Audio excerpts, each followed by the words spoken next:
அது வந்து கண்டிப்பா ஏற்றுக்கொள்ள முடியாது. பிரதானத்துவம் இந்த கூட்டத்தை கூட்டப்பட்டது. ஏன் இவ்வளவு பெரிய ஒரு கன்ஃபியூஷன்? நான் ரொம்ப சிம்பிளான ஒரு பர்சன். அவருக்கு வேற எந்த விதமான ரைட்ஸும் கிடையாது. வணக்கம். நேர்பட பேசு நிகழ்ச்சிக்கு வரவேற்கிறோம். உச்சநீதிமன்றத்தின் மீது கடும் விமர்சனத்தை முன்வைத்திருக்கிறார் குடியரசு துணைத் தலைவர் திரு ஜெகதீப் தன்கர். இதுதான் இன்றைய நேர்பட பேசுவின் பேசுபொருள். செய்தியின் பின்னணி என்ன அப்படின்னா, தமிழ்நாடு அரசு 10 மசோதாக்களை ஆளுநருக்கு ஒப்புதலுக்காக அனுப்பியிருந்தது. ஆளுநர் திரு RN ரவி ஒப்புதல் வழங்காமல் காலம் தாழ்த்துகிறார் அப்படின்னு குற்றச்சாட்டை முன்வைத்து உச்சநீதிமன்றத்தில் தமிழ்நாடு அரசு வழக்கு தொடுத்தது. வழக்கை விசாரித்த உச்சநீதிமன்றம் அரசியலமைப்பு சட்டத்தில் தனக்கு வழங்கப்பட்டிருக்கக்கூடிய சிறப்பு அதிகாரம் 142வது சட்டப்பிரிவை பயன்படுத்தி இந்த 10 மசோதாக்களுக்கும் ஒப்புதல் வழங்குகிறது. ஆளுநரையும் கண்டிக்கிறது. 1 மாதத்திற்குள்ளாக ஆளுநர் முடிவெடுக்கணும். குடியரசுத் தலைவருக்கு அந்த மசோதாக்கள் அனுப்பப்பட்டால் 3 மாதங்களுக்குள்ளாக குடியரசுத் தலைவர் முடிவெடுக்கணும் அப்படின்னு கால வரையறையும் செய்யப்படுகிறது. இது குறித்து மாநிலங்களவை தொடர்பான நிகழ்ச்சியில் பேசிய குடியரசு துணைத் தலைவர் திரு ஜெகதீப் தன்கர், இந்த மாதிரி கால வரையறையை குடியரசுத் தலைவருக்கு நிர்ணயிப்பதன் மூலமாக சட்டம் இயற்றுதல், ஆட்சி செய்தல் போன்ற விவகாரத்தெல்லாம் நீதிமன்றமே செய்ய விரும்புகிறதா, ஒரு சூப்பர் பார்லிமெண்டாக உச்சநீதிமன்றம் செயல்பட விரும்புகிறதா அப்படின்னு தன்னுடைய விமர்சனத்தை முன்வைத்திருக்கிறார். இதையெல்லாம் அனுமதிக்க முடியாது அப்படின்னு அவர் கூறியிருக்கிறார். இது குறித்தா இன்றைய நேர்பட பேசல நம்ம பேச இருக்கிறோம். நீதித்துறை மோடி அரசின் மனதில் என்ன இருக்கிறது அப்படிங்கிற தலைப்பில் மூத்த பத்திரிகையாளர் திரு மணி பங்கேற்றிருக்கிறார். விடுதலை சிறுத்தைகள் கட்சியின் சட்டமன்ற உறுப்பினர் திரு ஆலூர் ஷானவாஸ் இணைந்திருக்கிறார். திமுகவிலிருந்து மருத்துவர் திரு சஃபி சுலைமான் பங்கேற்றிருக்கிறார். வலதுசாரி கருத்தாளர் திரு ரமேஷ் சைதராமன் இணைந்திருக்கிறார். வணக்கம் விந்தில் அனைவருக்கும். திரு ஷானவாஸ், ஒரு சூப்பர் பார்லிமெண்டாக உச்சநீதிமன்றம் செயல்பட முடியுமா?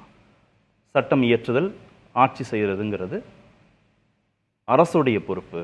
நாடாளுமன்றத்தில் தான் சட்டங்கள் நிறைவேற்றப்படணும். ஆனால் உச்சநீதிமன்றம் தனக்கு இருக்கக்கூடிய சிறப்பு அதிகாரத்தை பயன்படுத்தி உத்தரவு பிறப்பிச்சா ஆளுநருடைய ஒப்புதல் இல்லாமலேயே, குடியரசுத் தலைவருடைய ஒப்புதல் இல்லாமலேயே அது அந்த மசோதா சட்டமாக வந்துடுது அப்படின்ற விமர்சனத்தை முன்வைத்திருக்கார். லாஜிக்கலாக இது கரெக்டு தானா அவர் சொல்றது, தன்கர் சொல்றது? முதல் குடிமகன் என்று அழைக்கப்படுகிற குடியரசுத் தலைவர் முதல் கடைகோடி மனிதன் வரை இந்தியாவில் அனைவருமே சட்டத்துக்கு கட்டுப்பட்டவர்கள். அனைவருக்குமான சட்டம் இது. சட்டத்தை மீறி யாரும் கிடையாது. சாதாரண குடிமகனும் கிடையாது, முதல் குடிமகனும் கிடையாது. சட்டத்துக்கு உட்பட்டவர்கள் தான், கட்டுப்பட்டவர்கள் தான் அத்தனை பேரும். ஆனால் பாஜகவின் வழக்கம் என்பது, வழமை என்பது சட்டத்துக்கு கட்டுப்படாத, சட்டத்தை தூக்கி எறிகிற, அரசியலமைப்பு சட்டத்தை நீர்த்து போக செய்கிற எல்லா வேலையும் செய்வாங்க, செஞ்சுக்கிட்டு வர்றாங்க. இதே உச்சநீதிமன்றம் சபரிமலை வழக்கில் ஒரு தீர்ப்பை சொன்னபோது பெண்கள் நுழைவது குறித்து இதே மாதிரி பாஜக கடுமையாக எதிர்வினையாற்றியது. ஆனால் இன்றைக்கு மோடி கொண்டு வந்திருக்கிற வக்ஃபு திருத்த சட்டத்தில் முஸ்லீம் பெண்களுக்கு உரிமை கொடுக்குறோம், அதுக்கு தான் திருத்துறோம்னு சொல்கிறாங்க. ஏற்கனவே முத்தலாக் தடை சட்டம் ஏன் கொண்டு வந்தீங்கன்னு கேட்டால் அது முஸ்லீம் பெண்களுடைய நலனிலிருந்து கொண்டு வந்தோம் அப்படின்னு சொல்கிறாங்க. அப்போ அவருடைய பார்வை என்பது எப்படி மாறுதுன்னு பார்க்குறோம். அதுவும் கேட்டால் அது உச்சநீதிமன்றம் தான் சொல்லிச்சு அப்படின்ட்டாங்க முத்தலாக் விஷயத்தில். அப்போ சபரிமலைக்கு என்னன்னு கேட்டால் அது எப்படி நாடாளுமன்றமா உச்சநீதிமன்றமா? நாடாளுமன்றத்துக்குன்னு ஒரு அதிகாரம் இருக்குது, இதில் தலையிடக்கூடாது அப்படின்னு அதில் சொல்கிறாங்க. இப்போ இதுலேயும் அதுதான் சொல்கிறாங்க. ஏன் உச்சநீதிமன்றம் தலையிட வேண்டிய நிலை வந்ததுன்னு பார்க்கணும்.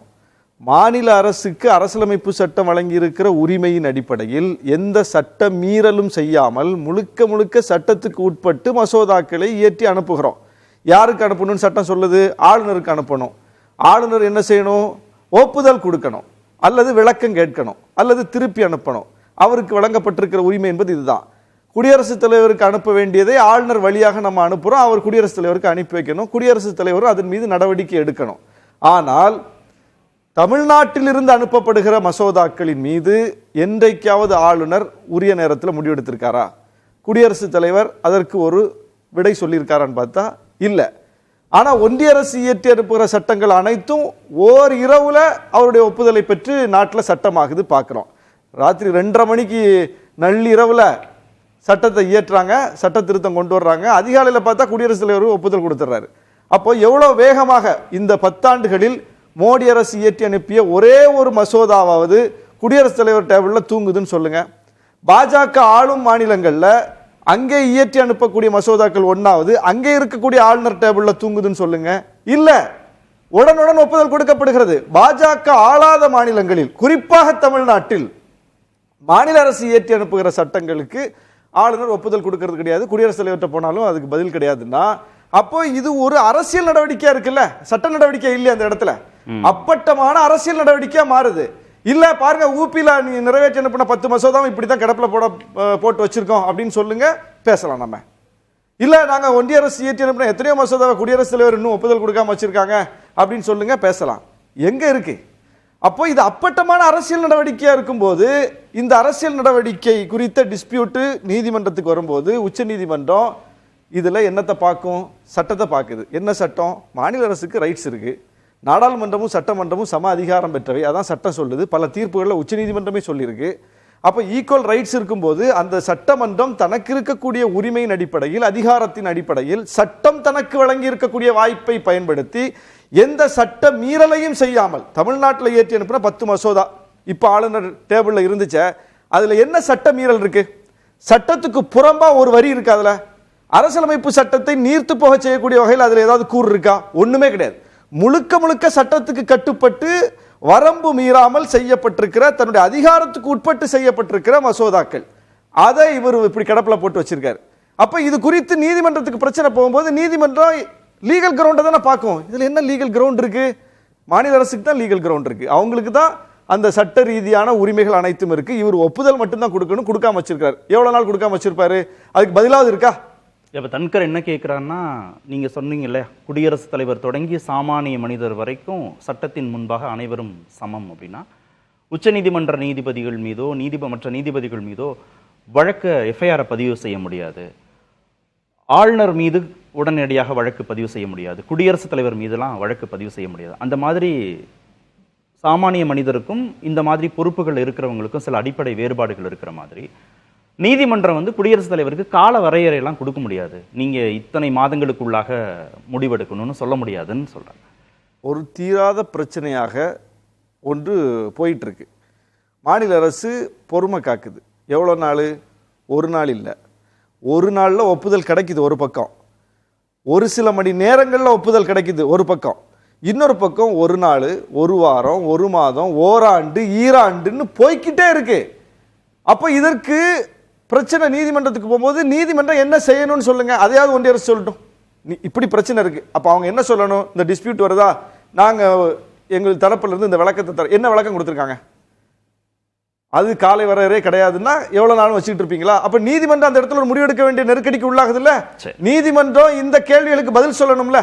என்ன பதில்? இப்ப நீதிமன்றத்தில் என்ன பதில் இருக்கு? இப்போ பிரச்சனை வந்தாச்சு, டிஸ்பியூட் ஆகி பிரச்சனை டேபிள்ல இருக்குது. ரெண்டு தரப்பு வாதங்களையும் வைக்கும்போது தமிழ்நாடு அரசு தரப்பு வாதத்தை நம்ம வைக்கிறோம். இப்படிலாம் எங்களுக்கு பிரச்சனை இருக்குங்க, ஒப்புதல் கொடுக்கலங்க, எந்த நடவடிக்கை எங்களால் மேற்கொள்ள முடியலங்க அப்படின்னு சொல்லும்போது இந்த கேள்விகளுக்கு பதில் சொல்ல வேண்டிய இடத்துல நீதிமன்றம் இருக்குல்ல, என்ன பதில் சொல்லும்?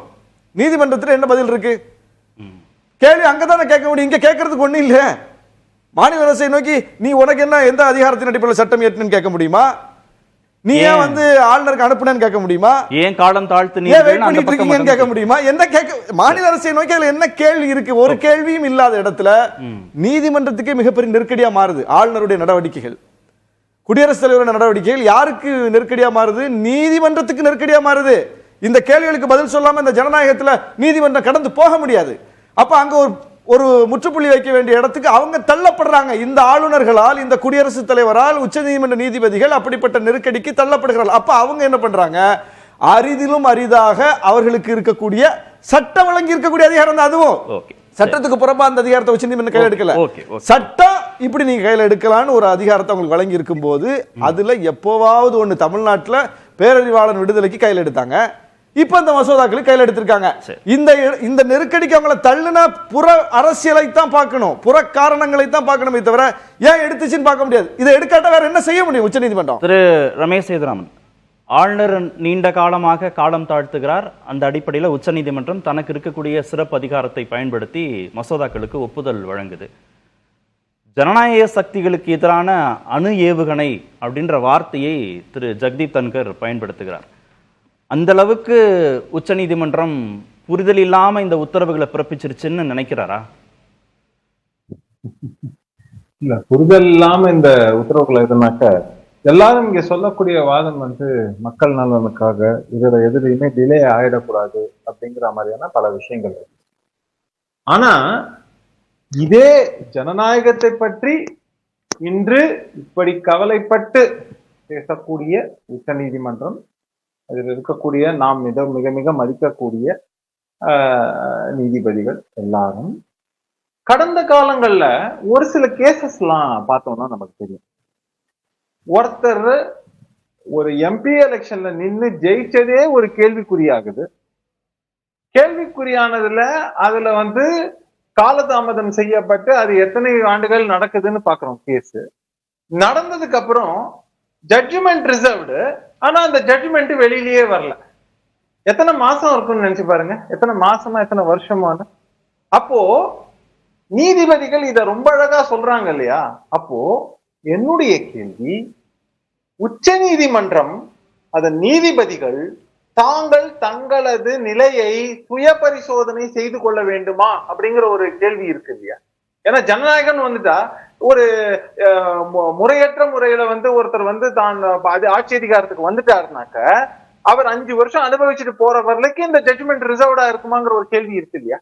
இந்த மாதிரியாக பல விஷயங்களை எடுத்துக்கலாம். இதுல இது ஒரு பக்கம். இன்னொரு பக்கம் சாமானியர்கள். ஐயா, 3 விதமான கோர்ட் நம்ம சொல்றோம். செஷன்ஸ் கோர்ட் சொல்லுங்க, இது வச்சுக்கங்க, எதனா கீழ்மட்ட கோர்ட்டுகள் எது வேணா இருக்கலாம். அடுத்தது உயர் நீதிமன்றத்துக்கு போகணும். அடுத்தது உச்ச நீதிமன்றம். இன்னைக்கு எந்த மாதிரியாக நிலைமை எல்லாம் இருக்குன்னு சிவில் கேஸ் எல்லாம் கொஞ்சம் எடுத்து பார்த்தோம்னா நமக்கே தெரியும். பல குடும்பங்கள் வயிறெறிந்து கொண்டிருக்கின்றன. ஒரு உதாரணத்துக்கு சொல்லணும்னா, நீங்க போய் உங்க வீட்டுல ஒருத்தர் வாடகைக்கு வந்துட்டு அடுத்த மாசத்துல இருந்து வாடகை கொடுக்க மாட்டேன் அப்படின்னு சொன்னா, நீதிமன்றம் முதல்ல அவங்களுக்கு நோட்டீஸ் சர்வ் பண்றதுக்கு எவ்வளவு ஆகுங்கிறதுல இருந்து ஆரம்பிச்சு பல விஷயங்களை நீங்கள் எடுத்துக்கொண்டு பார்த்தா அவங்க மாட்டு இருந்து கொண்டே இருக்கலாம். ஆனா வயதானவர்களோ கடைசி காலத்துல தங்களுக்கு இருக்கு, எனக்கு வந்து சாப்பாட்டுக்கு வேற வழியே இல்லை, இந்த வாடகையை வாங்கித்தான் நான் அடுத்த வேளை கஞ்சியை குடிக்க வேண்டும். எத்தனை முதியவர்களோ இல்லைன்னா எத்தனை பேர் இருக்காங்கன்னு தெரியுமா? அவங்களுக்கு எல்லாம் கேஸோட இன்னைக்கு பொசிஷன் என்ன தெரியுமா? நீ வாடகை கொடுத்திருக்கியா இல்லையான்னு ஸ்ட்ரைட் ஃபார்வர்டா கேட்க மாட்டாங்க.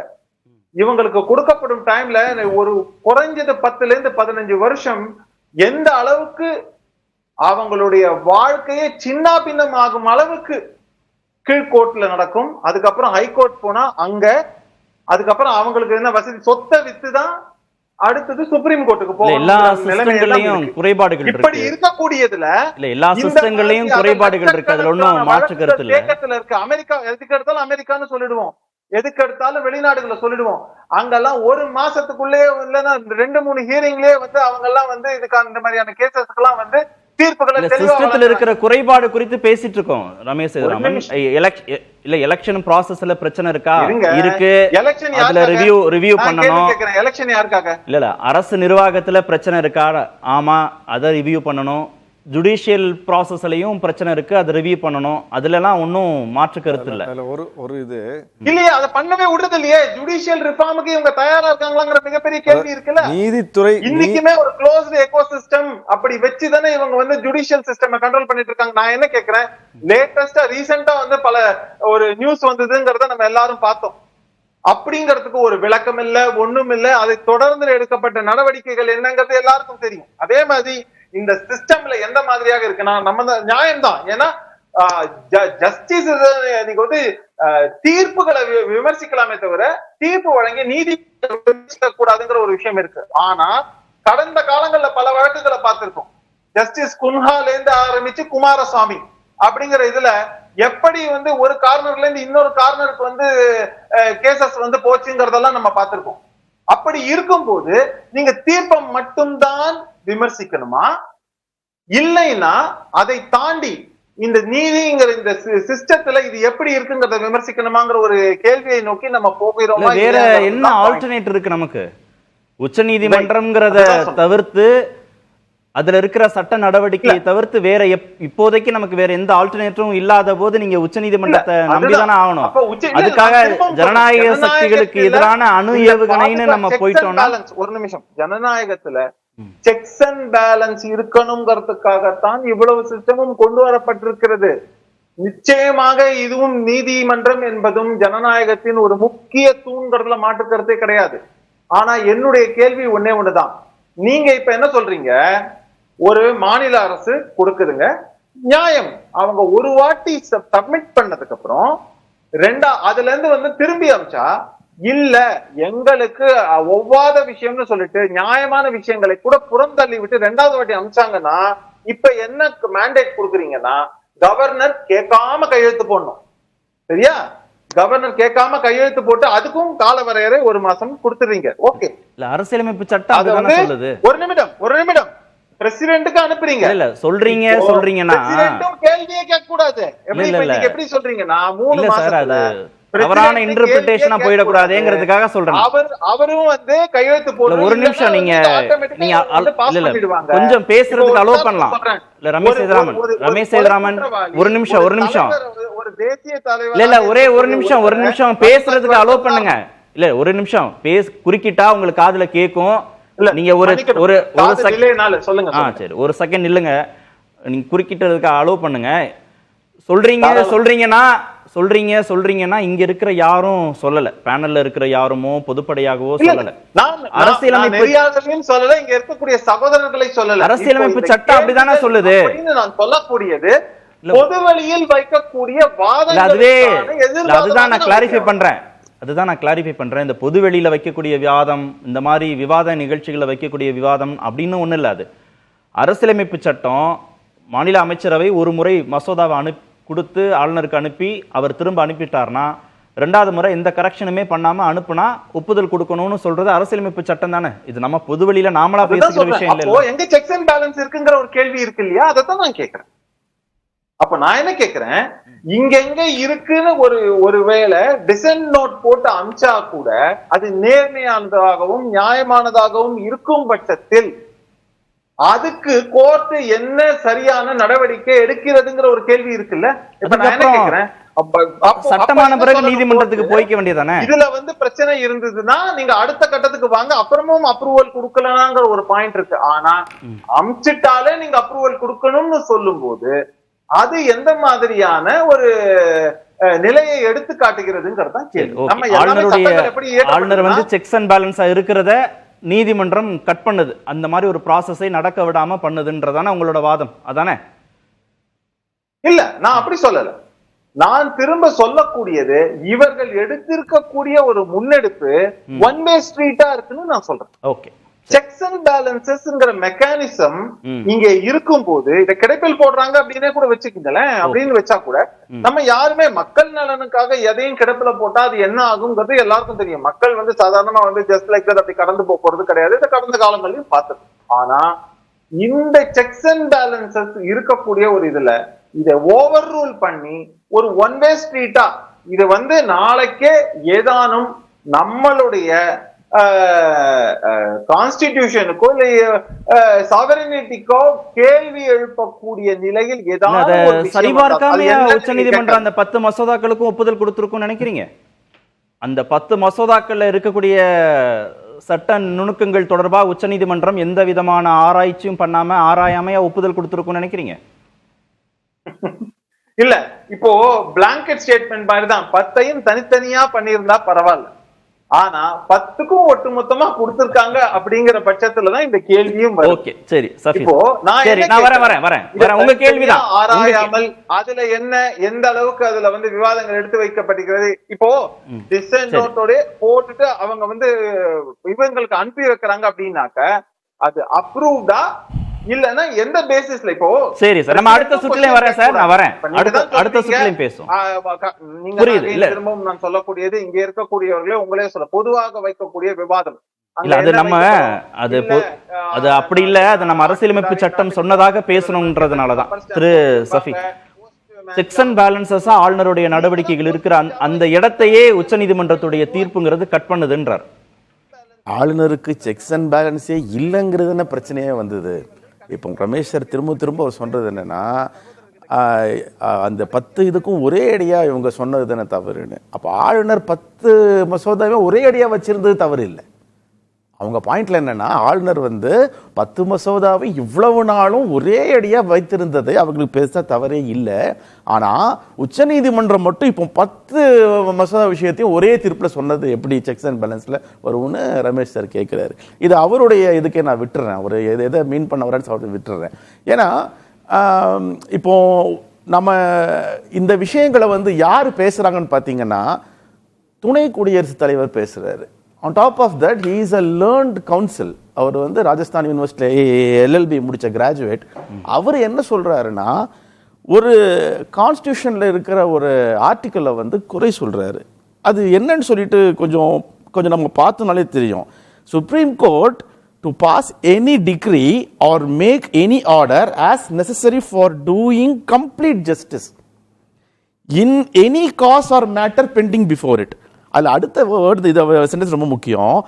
Originally envisioned as an extraordinary remedy, it was meant to fill gaps where laws were silent. ரொம்ப முக்கியம், laws were silent or justice would otherwise be denied. அப்போ இந்த 142 ஏன் கொண்டு வராங்கங்கிற விஷயத்தை சட்டம் படித்த துணை குடியரசுத் தலைவராக இருக்கக்கூடிய ஒருவர் இப்படி ஒரு கமெண்ட், அதுவும் மிஸ்ஸைல்ங்கிறாரு. அப்போ இதே மாதிரி தான் உங்களுக்கு தெரிஞ்சிருக்கும். கேசவ ஜட்மெண்ட் வந்து 2023 இதே ஜெகதீப் தன்கர் சொன்னார். அந்த ஜட்மெண்ட்டையும் இந்த இதுக்கு வந்து இப்போ இருக்கிற நம்ம குடியரசுக்கு ஒவ்வாதுன்னு சொல்லிட்டு இவர் வந்து கமெண்ட் பண்றாரு. இவர் இந்த மாதிரி தொடர்ச்சியா பண்றதுக்கான ஒரு முக்கியமான விஷயம், he is having a judicial immunity. ஆக்சுவலா சுப்ரீம் கோர்ட் தான் பண்ணிருக்குன்னா இது பிஜேபி கமெண்ட் பண்ணிருக்கணும். ஹானஸ்டா சொல்ல போனா பிஜேபி கமெண்ட் பண்ணலாம், இல்லைன்னா அதிகாரத்தில் இருக்கிற பிரதமரை இவரை வச்சு பண்றாங்கன்னா it's a pure judicial immunity of the vice president. ஏன்னா இவர் மேல சுப்ரீம் கோர்ட் எதுவுமே எந்த நடவடிக்கை எடுக்க முடியாதுங்கிறது அவருக்கு தெரியுது, அவருக்கு சொல்லப்பட்டிருக்கிறது. அதனால அவரை வச்சு பேச வைக்கிறாங்க. ரொம்ப முக்கியமான விஷயம். அதே நேரத்தில் இப்போ இவங்களுக்கு ரொம்ப முக்கியமான ஒரு பிரச்சனை என்னன்னா, யாரு சூப்பர்? இப்போ உதாரணமா நம்ம இவர் வந்து ஒன்றிய கல்வி அமைச்சர் வந்து நம்ம சிஎம் சூப்பர் சிஎம் சொன்னார். நீங்க நம்ம அதை பத்தி பேசணும். இப்போ என்ன சொல்றாங்கன்னா, சுப்ரீம் கோர்ட் சூப்பர் பார்லிமெண்ட் கேட்கறாங்க. அப்போ இவங்களுக்கு இஷ்யூ என்னன்னா, இவங்க மட்டும்தான் சுப்ரீமா இருக்கணும், இவங்க மட்டும்தான் சூப்பர் பவர்ஸா இருக்கணும். இதுதான் problem. There lies the core issue. இதை தான் நம்ம புரிஞ்சுக்க வேண்டிய முக்கியமான விஷயம் என்னன்னா, இவங்களுக்கு ப்ராப்ளம் இங்க இருக்கிற அதர் மேட்டர்ஸ் கிடையாது. நாங்க சொல்றதுதான் சுப்ரீமா இருக்கணும், நாங்க தான் சூப்பரா இருக்கணும். எங்களை விட யாரும் வந்து எங்களுக்கு வந்து அதிகாரம் பண்ணவோ எங்களுக்கு வந்து ஆலோசனை சொல்லவோ இருக்கக்கூடாதுங்கிற ஒரு மனப்பாங்க இருக்கு. பாத்தீங்களா, இது ஜனநாயகத்துக்கு எவ்வளவு கேடு. ஜனநாயகத்துக்கு உள்ள ஒரு சர்வாதிகாரத்தை கொண்டு வரீங்கன்னா அப்ப ஜனநாயகம் கேட்க வேண்டிய ஆட்கள் தானே கேட்டிருக்காங்க. சட்டம் இயற்றுவதும் ஆட்சி செய்வதும் அரசாங்கத்துடைய வேலையே. இந்த ப்ராசஸே இல்லாம ஒரு தனி அரசாங்கம் நடக்குதுங்கிறது அவருடைய கவலையா இருக்கு, தன்கருடைய கவலையா இருக்கு. நிச்சயமா கிடையாது. இப்போ உதாரணமா RN ரவி அவர்கள் அவருக்கு கொடுக்கப்பட்ட வேலையில பாதி வேலையை முடிச்சிருந்தாலாவது இது இந்த அளவு சுப்ரீம் கோர்ட் எடுக்க வேண்டிய அவசியமே இருந்திருக்காது. அவங்களே சொல்லி இருப்பாங்க. இப்பவும் அவங்க டைம் பீரியட் தானே உங்களுக்கு அலோவ் பண்றாங்க. நீங்க ஸ்பெகுலேட்டட் டைமுக்குள்ள நீங்க முடிக்கணும். அந்த ஸ்டிப்புலேட்டட் டைம் நீங்க முடிக்கலாம், ஸ்டிப்புலேட்டட் டைம் நீங்க எடுத்துக்கலன்னா அது நாங்க வந்து இன்டர்வீன் பண்ணுவோம். இதுதான் இஷ்யூவே தவிர, அப்ப ஸ்டிப்புலேட்டட் டைம் உங்களுக்கு கொடுத்திருந்தோம், நீங்க அதை மதிக்காத சமயத்துல தான் ஒரு சுப்ரீம் கோர்ட் இன்டர்வீன் பண்ணுது. அந்த இன்டர்வென்ஷன் வந்து கான்ஸ்டிடியூஷனலா இருக்கா? இருக்கு. டெமோக்ரஸிக்கு தேவையா? தேவை. தற்கால நம்ம இருக்கிற சூழலுக்கு மிக முக்கியமான விஷயமா இருக்குதா? நிச்சயமா இருக்குது. இப்போ இன்கேஸ் சுப்ரீம் கோர்ட் இன்டர்வென்ட் பண்ணலன்னு வச்சுக்கோங்களேன், இந்த மாதிரி விஷயத்தை கூட பாஜக ஆளும் மாநிலங்கள் இருக்கிற ஆளுநர்கள் மட்டும் முறையாக செயல்படுவதும், குடியரசுத் தலைவராக இருக்கக்கூடிய பிரசிடென்ட் வந்து பிஜேபி சொல்லக்கூடிய விஷயத்தை எல்லாம் ஒப்புக்கொள்வதும், மற்றபடி பாஜக ஆளும் ஆளாத மாநிலங்களில் வந்து இந்த மாதிரிப்பட்ட விஷயங்கள் வந்து தொடர்ந்து செய்வது. எக்ஸாம்பிள், நீட் பிரச்சனை பத்தி எடுத்து அண்ணன் ஆளுநர்கள் சொன்னாங்க, நம்ம சபரிமலை இஷ்யூ, நீட் இஷ்யூ எடுத்தவொடனே என்ன சொல்லுவாங்க? சுப்ரீம் கோர்ட் சொன்னாங்க. அப்போலாம் உங்களுக்கு அது சூப்பர் பார்லிமெண்ட் தெரியலையா? நீங்க அப்ப சொல்லிருக்கலாம் இல்லையா? சுப்ரீம் கோர்ட் சூப்பர் பார்லிமெண்ட், அவங்க சொல்றது நாங்க கேட்போம், அப்படிதான் நாங்க வழி நடத்துவோம். அப்போ உங்களுக்கு எதிராக வரும்போது உங்களுக்கு அது வந்து வலிக்குதுன்னா அப்போ என்ன விஷயங்கள் எல்லாம் உங்களுக்கு ஆதரவாக சுப்ரீம் கோர்ட் பண்ணிருக்குது. அப்ப எத்தனை பேருக்கு எத்தனை வர்க்கத்திற்கு அது பிரச்சனையா இருந்திருக்கும். அப்பெல்லாம் நீங்க பேசாதவங்க இப்ப பேசுறீங்கன்னா மக்கள் புரிந்து கொள்ள வேண்டியது என்னன்னா, இப்போ பாஜகவுக்கு மிக முக்கியமான பிரச்சனை யாரு சூப்பர் பவர்ங்கிறத வந்து ப்ரூவ் பண்ணணும். திரு மணி, தங்களுடைய அதிகாரத்துக்குள்ள, அதிகார எல்லைக்குள்ள, நிர்வாகத்துக்குள்ள உச்சநீதிமன்றம் தலையிடுவதாக மத்திய அரசு நினைக்குதா? அதனுடைய வெளிப்பாடு தான் தன்கருடைய பேச்சா? அப்படித்தான் அவர்கள் நினைக்கிறார்கள். அதுக்கு முன்னால் ஷானவாஸ் சொன்னது எல்லாத்தையும் நான் ஏற்றுக்கிறேன். ஆல்மோஸ்ட் எல்லாத்தையுமே கரெக்டாக அவர் சொல்லிட்டார். பட் இஷ்யூ வந்து அதோட லார்ஜராக போகுதுன்னு நான் நினைக்கிறேன். 2 இஷ்யூ கார்த்திகேயன். ஒன்று, குடியரசுத் தலைவருக்கு கால நிர்ணயம் செய்ய முடியுமா? நம்பர் 1. நம்பர் 2, அரசியல் சாசன பிரிவு 142 ஆர்டிகல் 142 பாலிசி மேக்கிங்க்கு பயன்படுத்த முடியுமா? இது வரைக்கும் அது பண்ணதாக நினைவு இல்லை. அதாவது 142 வந்து தமிழ்நாட்டில் இது கடந்த 3 ஆண்டுகளில் 3வது முறையாக பயன்படுத்துகிறாங்க. பிப்ரவரி 22 பேரறிவாளன் கேஸ் மே மாதம், அதன் பிறகு நவம்பரில் வந்து மற்ற ராஜீவ் கொலையாளிகள் எல்லாரையும் விடுதலை பண்ணுறது 142 இன்வோக் பண்ணாங்க. 3வது முறையாக மசோதாக்களை நிறைவேற்றுவதற்கு மக்களால் தேர்ந்தெடுக்கப்பட்ட ஒரு அரசு அது அனுப்பிய மசோதாக்கள் மீது ஆளுநர் காலம் தாழ்த்தியது, பிறகு குடியரசுத் தலைவருக்கு அனுப்பியது, அதன் பிறகு ஏற்பட்ட விஷயங்கள். 142 வந்து ரொம்ப ஸ்பெஷல் ஆர்டிக்கல். அது ப்ளீனரி பவர்ஸ்வாங்க, கம்ப்ளீட் ஜஸ்டிஸ். அது வந்து யாருமே கொஸ்டின் பண்ண முடியாது. உச்சபட்ச அதிகாரம் உச்சநீதிமன்றத்துக்கு. அது வந்து ஒரு தூக்கு தண்டனை கைதியை விடுதலை பண்ணுறதுக்கு அல்லது வந்து சிறைவாசிகளை விடுதலை பண்ணுறதுக்கு. அது எங்கே போய் நின்றுதுன்னு கேட்டிங்கன்னா, டெல்லி மெட்ரோ கம்பெனி ஏற்பட்ட சில பிரச்சனைகளை தீர்த்து வைக்கிறதுக்கு, ஹைவேஸில் இந்த ஒயின் ஷாப்ஸை நகர்த்துறதுக்கு, ஒரு டைவர்ஸ் கேஸில் 142 இன்வோக் பண்ணியிருக்காங்க. இந்த மாதிரியான விஷயங்கள் வரைக்கும் போயிருக்கு. பட் பாலிசி மேக்கிங், கொள்கை வகுப்பில் 142 உச்சநீதிமன்றம் வந்து இன்வோக் பண்ண முடியுமான்றது தான் மெயின் கொஸ்டின். ஏன்னா இப்போ நம்ம பேசுகிற இந்த நண்பர்கள் எல்லாரும் பேசுனதில் விஷுவை சம்மரைஸ் பண்ணுறதுனா 2 தான். உங்களுக்கு வந்து நீங்கள் வந்து விஷுவஸை ஃப்ரேம் பண்ணணும்வாங்க. 1, குடியரசுத் தலைவருக்கு உச்சநீதிமன்றம் கால நிர்ணயம் செய்ய முடியுமா? 2வது 142 வந்து பாலிசி மேக்கிங்க்கு நீங்க இன்வோக் பண்ண முடியுமா? தன்கர் பாயிண்ட் பண்றதும் அதுதான். ஆட்சி நிர்வாகம். எஸ், தன்கர் சொல்றக்கூடிய விஷயங்கள் ரொம்ப சீரியஸான இஷ்யூ நான் பார்க்குறேன். அதாவது தமிழ்நாட்டில் நடந்தது ஒரு பெரிய அட்டூழியங்க. ஏன்னு கேட்டிங்கன்னா, இங்கே ஒரு மக்கள் தேர்ந்தெடுத்த அரசு, இந்த ஆளுநர் மசோதாக்களுக்கு ஒப்புதல் கொடுக்காம இருந்தது, அதனால உச்சநீதிமன்றத்துக்கு போனது, அதன் பிறகு வந்த இந்த தீர்ப்பு. இதில் மாற்று கருத்துக்கு இடமே இல்லை. ஒரு எலெக்டட் கவர்மெண்ட்டை எவ்வளோ டிஸ்டர்ப் பண்ண முடியுமோ அவ்வளோ பண்ணுறாங்க. அது எஸ்பெஷலி நான் பிஜேபி ரூல்டு ஸ்டேட்ஸை தான் பண்ணுறாங்க. அதில் மாற்று கருத்து இல்லை. ஆனால் ரெமெடி வந்து உங்களுக்கு வந்து சரியான கொஸ்டின் வந்து எழுது. அது வந்து தவிர்க்க முடியாதுன்னு நான் பார்க்குறேன்.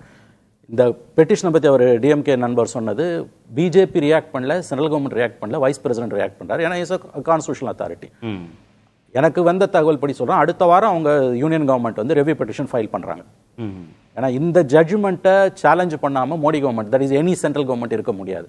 ஏன்னு கேட்டிங்கன்னா 2 இஷ்யூஸ் இன்வால்வ். ஒன்று குடியரசுத் தலைவருக்கான டைம் ஃப்ரேம், இன்னொன்று 142. 142 நீங்கள் இன்வோக் பண்ணி பாலிசி டிசிஷன்ஸ் எடுக்கிறீங்க, ஒரு சட்டத்தை நிறைவேற்றுறீங்கன்னா அதில் இருக்கக்கூடிய சில சிக்கல்களாக பார்க்கப்படுறது என்னன்னு கேட்டிங்கன்னா, எல்லா சட்டங்களுமே நீதித்துறையின் ஆளுகைக்கு உட்பட்டது. Any law is subject to judicial review. குடியரசுத் தலைவர் ஒப்புதல் கொடுத்த சட்டங்கள், ஆளுநர் கொடுத்த சட்டங்கள் எல்லாமே. இந்த 10 சட்டங்களும் உச்சநீதிமன்றம் அல்லது உயர்நீதிமன்றத்தின் நீதிமன்ற ஆளுகைக்கு உட்பட்டதா இல்லையா? அதாவது weather these 10 bills passed as act, whether they are subject to judicial review or not. ஏன்னா பிளீனரி பவர்ஸ் சொல்லக்கூடிய கம்ப்ளீட் ஜஸ்டிஸை கொடுக்கக்கூடிய ஆர்டிகல் 142 இன்வோக் பண்ணி பாஸ் பண்ண சட்டங்களாக மாறினவற்றை இப்போ நாளைக்கு நீங்க போய் சேலஞ்ச் பண்ணீங்கன்னா உங்களால சேலஞ்ச் பண்ண முடியுமா? உங்களுக்கு அந்த அதிகாரம் இருக்கா? அப்படியே நீங்க பேரறிவாளன் விடுதலை தொடர்பாக உச்சநீதிமன்றம் உத்தரவு பிறப்பிக்கும் போது இதற்கு மட்டும்தான், இதை நீங்க வேற எங்கேயுமே கார்த்திகேயன் ப்ளீஸ் அண்டர்ஸ்டாண்ட், 142 வந்து சைட்டேஷனை எங்கேயுமே காட்ட முடியாது. 142 ஒரு ஸ்பெஷல் சைலண்ட் ஃபீச்சர் என்னன்னா, அதை எங்கேயுமே சுப்ரீம் கோர்ட்டோட எல்லா ஜட்ஜ்மெண்ட்ஸுமே கேஸ்லாம் முன்மாதிரியா எங்கேயும் கோர்ட் 142 எந்த ரூலிங்குமே முன்மாதிரியா காட்ட முடியாது. அது இன்பில்ட். அது இதை புரிஞ்சுக்கணும் நம்ம. ஸோ நான் கேட்கறது, இப்போ இந்த 10 மசோதாக்களும் சட்டங்களாக இருக்குது 142 படி. இப்போ நாளைக்கு நீங்க சேலஞ்ச் பண்றீங்கன்னா முதல்ல உங்களால சேலஞ்ச் பண்ண முடியுமா? ஏன்னா அன்லைக் பிரசிடென்ட்டோ கவர்னரோ சைன் பண்ண சட்டங்கள் கிடையாது. இது வந்து உச்சநீதிமன்றமே பாஸ் பண்ண ஒரு சட்டம். முதல்ல அதை உங்களால் பண்ண முடியுமா? அப்படியே பண்ணீங்கனாலும் நீங்கள் you are at disadvantages position. இப்படி ஒரு வியூ இருக்குது. இப்போ என்ன பிரச்சனை? மோடி அரசு கடந்த 11 ஆண்டுகளாக செய்து கொண்டிருக்கக்கூடிய அட்டூழியங்கள், உச்சநீதிமன்றத்தை மதிக்காமல் இருக்கிறது, ஆளுநர்களும் குடியரசுத் தலைவர்களும் அவங்க இஷ்டத்துக்கு ஆடுறது, இது மாதிரி வந்து உங்களுக்கு ஒரு எக்ஸ்ட்ராடினரி சுச்சுவேஷன் வரும்போது எக்ஸ்ட்ராடினரி ஆன்சர்ஸ் வருது. ஆனால் இது அரசியல் சாசனப்படி செல்லுமா, இது தவறான முன்னுதாரணம் ஆயிடுமானா அது லார்ஜர் டிபேட். இல்ல தமிழ்நாடுன்றதை மறந்துடுவோம். இல்ல யாரு கேள்வி கேட்கறதுன்னு இல்ல, அதுக்கு தான் நான் வரேன். நம்ம தமிழ்நாடை மறந்துடுவோம், முக ஸ்டாலினை மறந்துடுவோம், ஆளுநர் ரவியை மறந்துடுவோம். ஒரு எலெக்டட் கவர்மெண்ட் 10 மசோதாக்களை தாக்கல் பண்ணி அது நிறைவேறாமல் காலதாமதம் ஆகும்போது உச்சநீதிமன்றம் தன்னுடைய சிறப்பு அதிகாரத்தை பயன்படுத்தி அந்த சட்டங்களை நிறைவேற்றுதுன்னா, நாளைக்கு பாலிசி மேக்கிங்கில் கவர்மெண்ட்டோட ரோல் என்ன, கோர்ட்டோட ரோல் என்ன? எந்த ஜட்ஜும் சட்டத்தை ஏற்ற முடியாது. சட்டத்தை இன்டர்பிரட் தான் பண்ண முடியும்.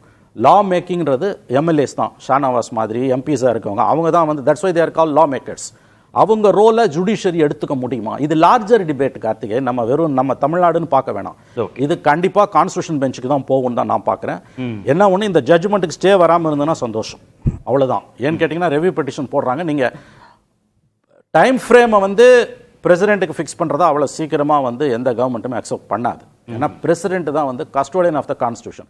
இதை சொல்கிறதுக்கு தன்கருக்கு லோக்கஸ், அதாவது வந்து அவருக்கு வந்து அரசியல் ரீதியிலான தார்மீக உரிமை இருக்கான்னா இல்லை. அவ்வளோ தூரம் குடியரசுத் தலைவர் புகழ்ந்து பேசுகிறவர், அவர் கரெக்டாக ஒரு பாயிண்ட் சொல்கிறார், பார்லிமெண்ட்னா president plus Lok Sabha plus Rajya Sabha.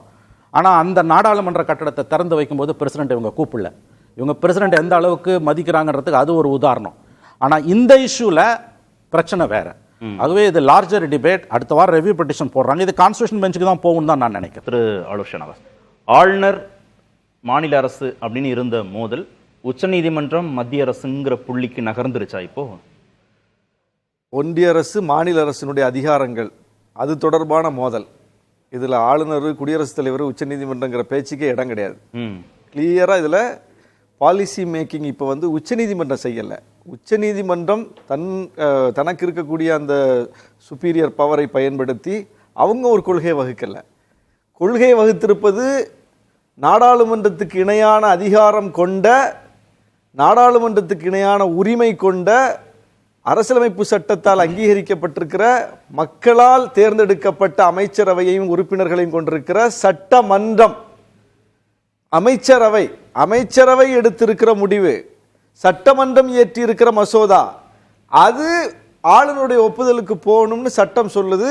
சட்டமன்றம் இயற்றி சட்டத்துக்கு கட்டுப்பட்டு ஆளுநருக்கு அனுப்புது. ஆளுநர் ஒப்புதல் கொடுக்க மறுத்துட்டார். சட்டமன்றம் இயற்றிய பாலிசி மேக்கிங், அந்த பாலிசி நீதிமன்றம் இயற்றிய பாலிசி மேக்கிங் கிடையாது. அந்த பாலிசி மேக்கிங் வந்து சட்டமா மாறணுமா, நடைமுறைக்கு வரணுமா அப்படின்றத ஆளுநரோ குடியரசுத் தலைவரோ தானே தீர்மானிக்கணும். இங்க உச்சநீதிமன்றம் தீர்மானிச்சிருச்சு. ஆளுநர் தீர்மானிக்க மறுத்ததனால், குடியரசுத் தலைவர் மறுத்ததனால் என்ன செய்ய முடியும்? என்ன இருக்கு அப்புறம்? அதனுடைய எண்ட் என்ன? அதனுடைய முடிவு என்ன? ஒரு முடிவு சொல்லணும்ல. ஒரு மக்களால் தேர்ந்தெடுக்கப்பட்ட ஒரு அரசு, ஒரு சட்டமன்றம் ஒரு தீர்மானத்தை, ஒரு மசோதாவை இயற்றிய பிறகு அதற்கு ஒரு முடிவு உண்டா இல்லையா? ரிஜெக்ட் பண்ணு. உனக்கு அதிகாரம் இருந்தா ரிஜெக்ட் பண்ணு. அதிகாரம் இல்லைல்ல அந்த இடத்துல, இந்த மசோதாவுக்கு நான் ஒப்புதல் கொடுக்க மாட்டேன் அப்படின்னு அவர் சொல்லட்டும்.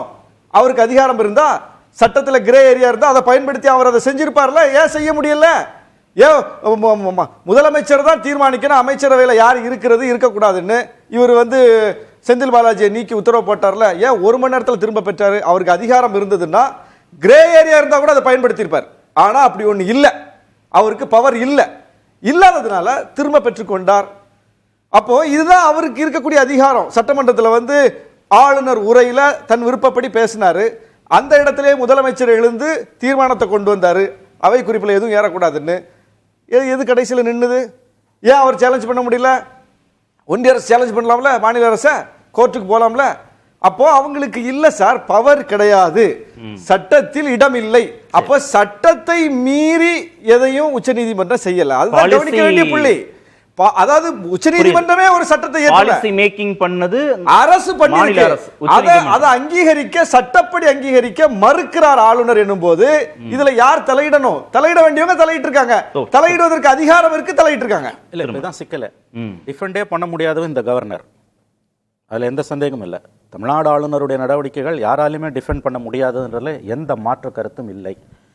பிரச்சனை என்ன வருதுன்னா, இது பாலிசி மேக்கிங் வெறும் ஸ்டேட் கவர்மெண்ட் மட்டுமே அவங்க பண்றாங்க. பட் ஒப்புதல் கொடுக்க வேண்டியது குடியரசுத் தலைவரா ஆளுநரான்றதான் கேள்வி. அந்த இடத்துல அந்த ரோலை சுப்ரீம் கோர்ட் எடுக்க முடியுமா? அண்டர் 142 தான் இப்ப சிக்கல. அது லார்ஜர் பெஞ்சுக்கு தான் கண்டிப்பா போவோம். Okay, correct. அதுல ஆளோட பாயிண்ட் தான் என்னோட பாயிண்ட். ஓகே, நான் என்னன்னா நீங்க முதல் சுற்றுல வந்து அவர் கவர்மெண்ட் தான் பண்ணுதுன்றாரு, அதுல மாற்று கருத்து இல்ல. என்டார்ஸ்மென்ட் யார் கொடுப்பா? ஓகே, இதுல முதல் சுற்றுல ஒன்னு சொன்னாரு திரு ஆலோசனாவர், உச்சநீதிமன்றம் வந்து இங்க அக்கௌண்டபிலிட்டியை ஃபிக்ஸ் பண்ணணும்ல, அதனுடைய நம்பகத்தன்மையை உறுதிப்படுத்தணும்ல. ஒரு மக்களால் தேர்ந்தெடுக்கப்பட்ட மாநில அரசு ஆளுநர் கையெழுத்து போட மாட்டேன்றாரு, மாதக்கணக்கா குடியரசுத் தலைவரும் ஒப்புதல் கொடுக்க மாட்டேன்றாருன்னு முறையீடு பண்ணி போகுது உச்சநீதிமன்றத்தில். அதுக்கு ஒரு பதில் அவங்க சொல்லணும். அதுதானே அக்கௌண்டபிலிட்டியை ஃபிக்ஸ் பண்ணணும். அதாவது நம்முடைய அந்த ஜட்ஜ்மெண்டோட கடைசியா ஒரு வார்த்தையை சொல்லி தான் ஜஸ்டிஸ் பர்டிவால் அவர் தான் அந்த தலைமை நீதிபதி. இன்னொன்னு நம்ம தமிழகத்திலிருந்து போனா ஜஸ்டிஸ் மகாதேவன்.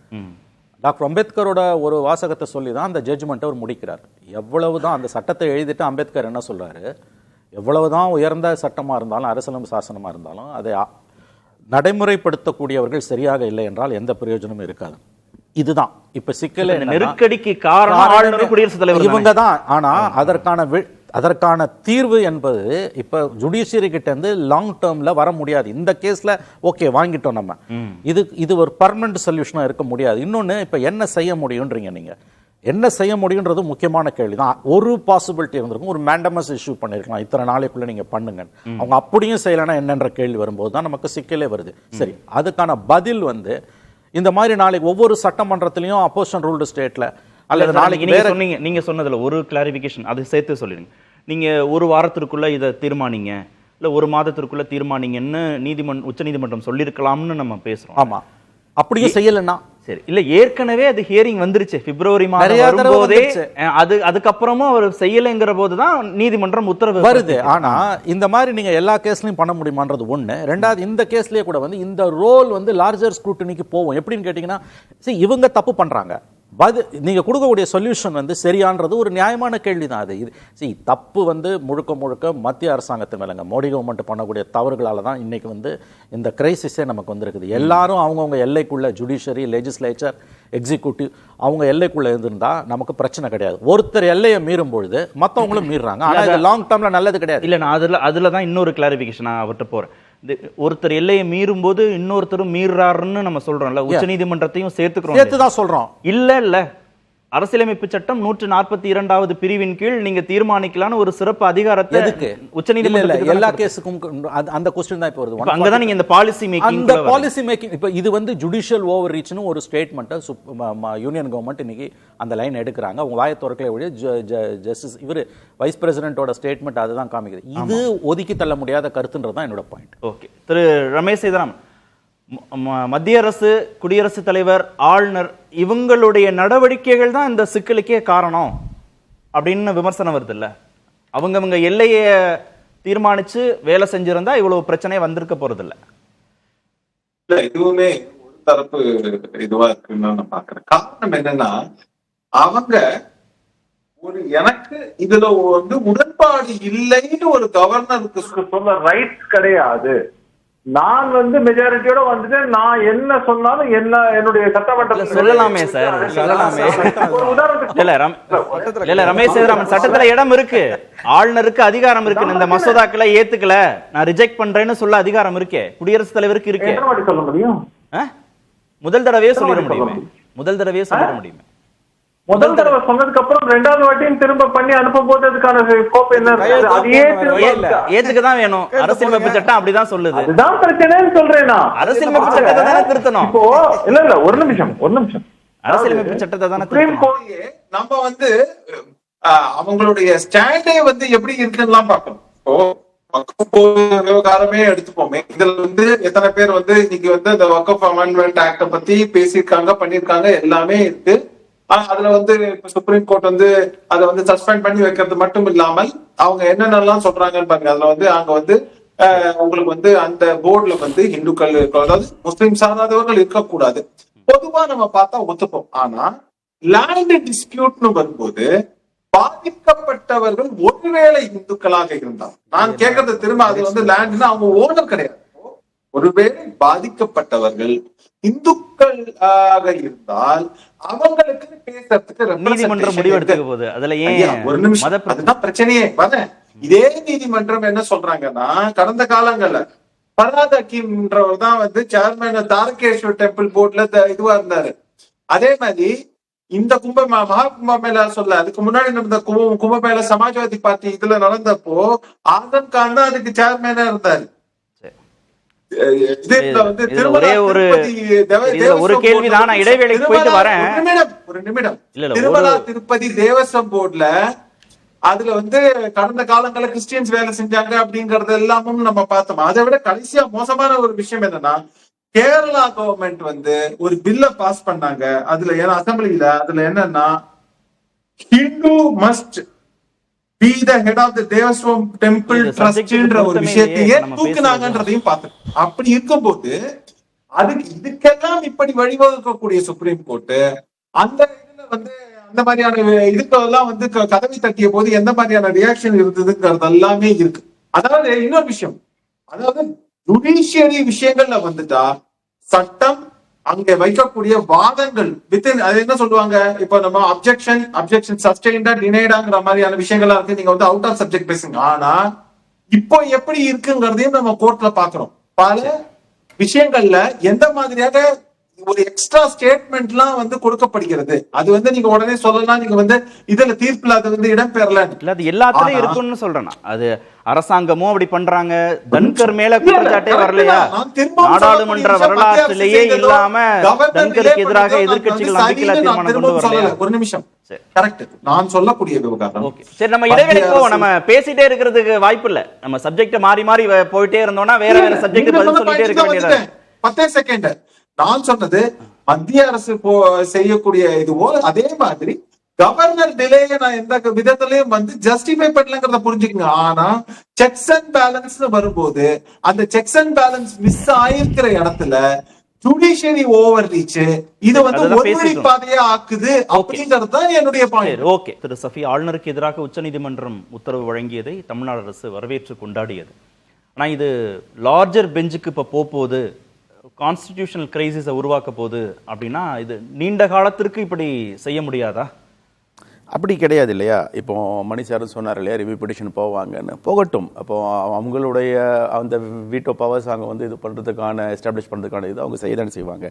அதே மாதிரி நான் ஃபர்ஸ்ட் ரவுண்ட் சொன்ன மாதிரி 2023 கேசவானந்த பாரதி கேஸில் ரொம்ப தெளிவாக சொன்னாங்க, parliament cannot interfere or try to alter few basic features in democracy like judicial independence, secularism, rule of law. இதெல்லாம் பண்ணக்கூடாதுன்னு சொல்லி ஏற்கனவே வந்திருக்கிறத இதே ஜெகதீப் தன்கர் வந்து அதை இது பண்ணார்.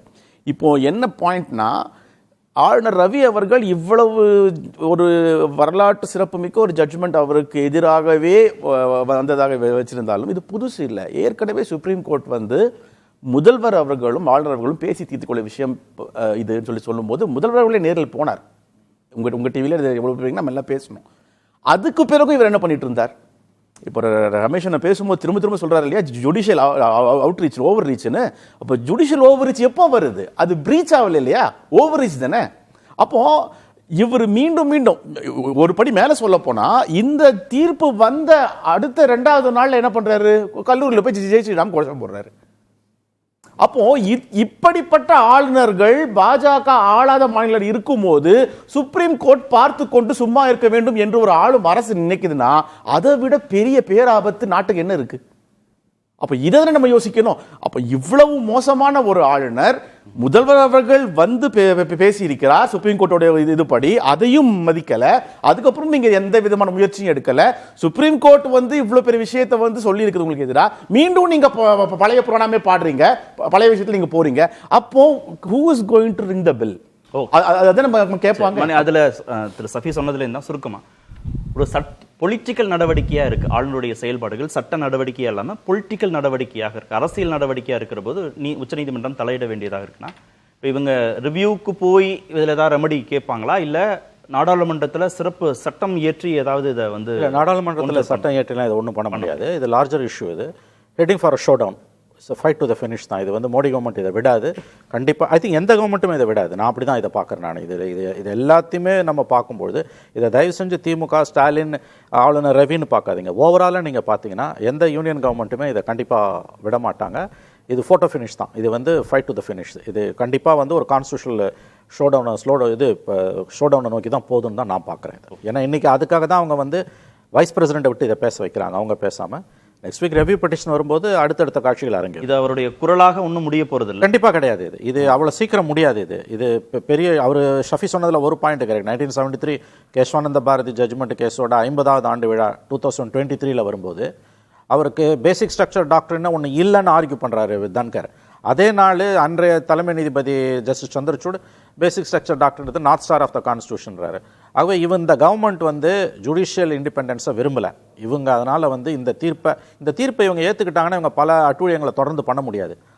தொடர்ந்து இந்த அட்டூழியங்களை பண்ணுறதுக்காவது இதை எதிர்த்து இவங்க ஃபைட் பண்ணுவாங்க. அவங்க ஆங்கிள்லேருந்து பார்த்தீங்கன்னா இதை எந்த எண்டுக்கும் அவங்க கொண்டு போவாங்க. பார்ப்போம், பொறுத்து. நன்றி. நிகழ்ச்சியில் பங்கேற்ற அனைத்து வந்தவர்களுக்கும் நேர்பட பேச நிறைவு. பிரதான கூட்டத்தை